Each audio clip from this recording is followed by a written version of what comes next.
नमस्कार प्रिय दर्शकों, स्वागत है आपका CLR टेक चैनल में।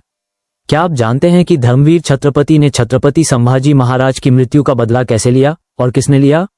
ये 4-5 मिनट की कहानी आपके दिल की धड़कनों को तेज कर देगी। कृपया थोड़ा समय निकालिए और इसे अंत तक ध्यान से सुनिए।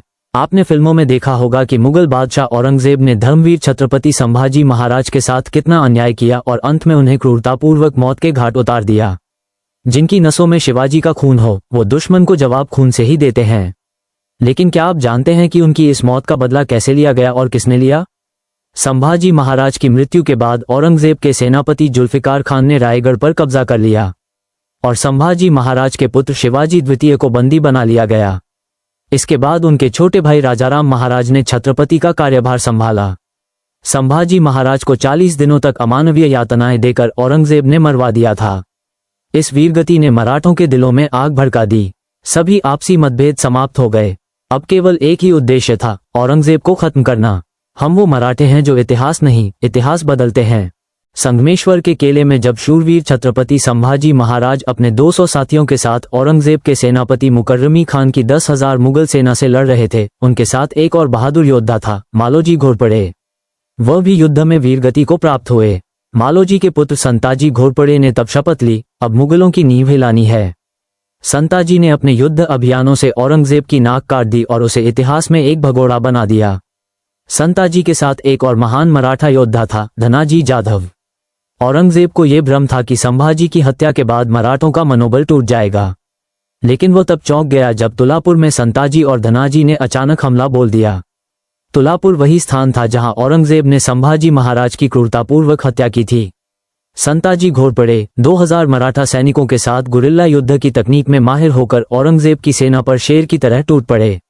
हमले अचानक नहीं होते, जब मराठा उठता है तो तूफान खुद डर जाता है। उन्होंने मुगलों को गाजर मूली की तरह काटना शुरू कर दिया। मुगल इतिहासकार काफी खान लिखता है कि तुलापुर की इस लड़ाई के बाद संताजी का नाम ही मुगल सेना में भय का पर्याय बन गया था। उनके सामने आने वाला हर सैनिक या तो मारा जाता या बंदी बना लिया जाता। स्थिति ऐसी बन गई कि संताजी का नाम सुनते ही मुगल भागने लगते थे। तुलापुर में मराठों के इस अचानक हमले से मुगल चिल्लाने लगे, हुजूर, मराठे आ गए। एक ओर औरंगजेब की पूरी सेना उसकी जान बचाने में लगी थी, तो दूसरी ओर मराठे मुगलों की लाशों के ढेर लगा रहे थे। मराठे मुगल छावनी में घुस गए। इतना भयानक कत्लेआम हुआ कि औरंगजेब को जान बचाकर भागना पड़ा। उसकी जान तो बच गई, लेकिन पूरे मुगल साम्राज्य की नाक कट गई। मराठों ने उसके शिविर पर लगे 2 सोने के कलश काट लिए और सिन्नगढ़ किले लौट आए। अगले दिन जब सूरज उगा, औरंगजेब ने अपने मृत सैनिकों के शव देखे तो वह हैरान रह गया। उसने आसमान की ओर देखा और कहा, या अल्लाह, ये मराठे किस मिट्टी के बने हैं? ये ना थकते हैं, ना झुकते हैं, ना पीछे हटते हैं। इन्हें मिटाते मिटाते कहीं हम ही ना मिट जाएं। मिटाने चला था जो सूरज को, वो खुद अंधेरों में खो गया। ये थी छत्रपति संभाजी महाराज की वीरता की गाथा और उनके शौर्य का बदला लेने वाले वीर योद्धाओं की कहानी। मराठों की गाथा सिर्फ सुनने की नहीं, दिल में जलाने की चीज है। ऐसी और ऐतिहासिक और प्रेरणादायक कहानियों के लिए हमारे चैनल CLR टेक को सब्सक्राइब करें, वीडियो को लाइक करें और बेल आइकन दबाएं ताकि अगली वीरगाथा आप तक सबसे पहले पहुंचे। जय हिंद, जय महाराष्ट्र।